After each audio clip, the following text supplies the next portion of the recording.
ভিডিওতে আমরা পঞ্চম শ্রেণীর দ্বিতীয় পর্যায়ক্রমিক মূল্যায়নের পরিবেশের 14 নম্বর স্কুলের প্রশ্নের উত্তরগুলো দেখব। 1-1 বলেছে পুঁটি একটি শিকারী মাছের উদাহরণ, ভুল। 1-2 অজয় রাঢ় অঞ্চলের একটি নদী, ঠিক। 1-3 কুকুর ছিল মানুষের প্রথম গৃহপালিত প্রথম প্রাণী, ঠিক। 1-4 মধু মৌমাছি দ্বারা উৎপাদিত হয়, ঠিক। 2 শূন্যস্থানে আসি। 2-1 মানুষ একটি মেরুদণ্ডী প্রাণী, এখানে অন্য দিতে পারো। 2-2 একটি বারোমেশে নদী হলো গঙ্গা। 2-3 বাইসন গরুমারা বনে দেখা যায়। 2-4 ডিম প্রজাপতি বেড়ে ওঠার প্রথম পর্যায়। 3 আসে সঠিক উত্তর নির্বাচন। 3-1 বলছে কোনটি পরিযায়ী পাখির উদাহরণ, পিনটেল। 3-2 বর মারা গেলে বউকেও তার সঙ্গে পুড়িয়ে মারা হতো, এই প্রথার নাম সতীদাহ প্রথা। 3-3 কোনটি শিকারী মাছ, শোল। 3-4 সুন্দরবন অঞ্চলের সবচেয়ে বিখ্যাত প্রাণী রয়্যাল বেঙ্গল টাইগার। 4 একটি শব্দে উত্তর দাও। 4-1 গরুমারা বন পশ্চিমবঙ্গের জলপাইগুড়ি জেলায় দেখা যায়। 4-2 বাংলাদেশের জাতীয় সঙ্গীতের নাম। তোমাদের পরিবেশ বইয়ের 69 পৃষ্ঠায় রয়েছে।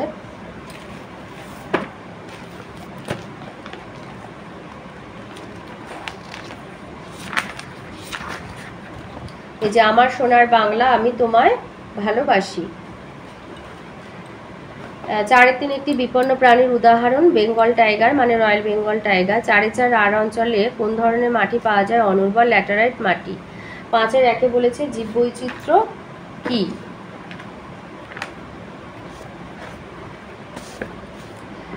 জীববৈচিত্র্য লিখবে আমাদের চারপাশে বিভিন্ন বাস্তুতন্ত্রে বিভিন্ন উদ্ভিদ ও প্রাণী প্রজাতির সমাবেশকে একত্রে জীববৈচিত্র্য বলে।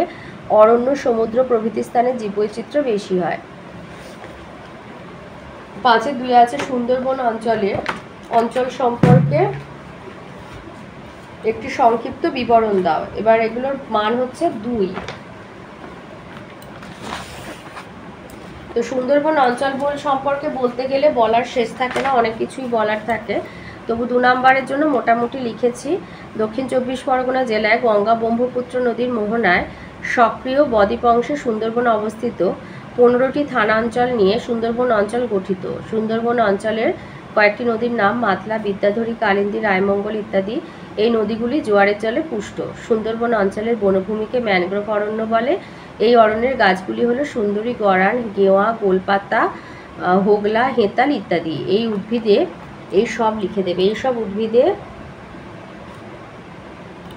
শ্বাসমূল ও ঠেসমূল দেখা যায়। এখানের বনে কুমির, বাঘ, বুনো শুয়োর, চিতাবাঘ, হরিণ ও বিভিন্ন পাখি দেখা যায়। আচ্ছা, 5-3 আছে পশ্চিমবঙ্গের পার্বত্য অঞ্চল সম্পর্কে 2টো বাক্য। তো 1 নম্বর বাক্য হচ্ছে পশ্চিমবঙ্গের পার্বত্য অঞ্চলের নদীগুলি হিমালয় পর্বতের বরফ করা জল থেকে উৎপন্ন হয়েছে। আর 2 পার্বত্য অঞ্চলে বেশি উচ্চতায় জুনিপার, লাইকেন প্রভৃতি উদ্ভিদ দেখা যায়। 14 নম্বর স্কুলের 5-4 প্রশ্ন, গৃহপালিত প্রাণী সম্পর্কে একটি সংক্ষিপ্ত বিবরণ দাও। তো লিখবে যেসব পশুকে গৃহে পোষ মানানো হয় তাদের গৃহপালিত পশু বলে, যেমন কুকুর, বিড়াল, গরু, ছাগল ইত্যাদি। এইসব প্রাণীরা নানাভাবে আমাদের উপকার করে, যেমন গরু জমিতে লাঙল করে এবং দুধ দেয়, কুকুর বাড়ি পাহারা দেয়, বিড়াল ইঁদুর ধরে উপকার করে। তো এই ছিল আজকের আমাদের পঞ্চম শ্রেণীর দ্বিতীয় পর্যায়ক্রমিক মূল্যায়নের পরিবেশে 14 নম্বর স্কুলের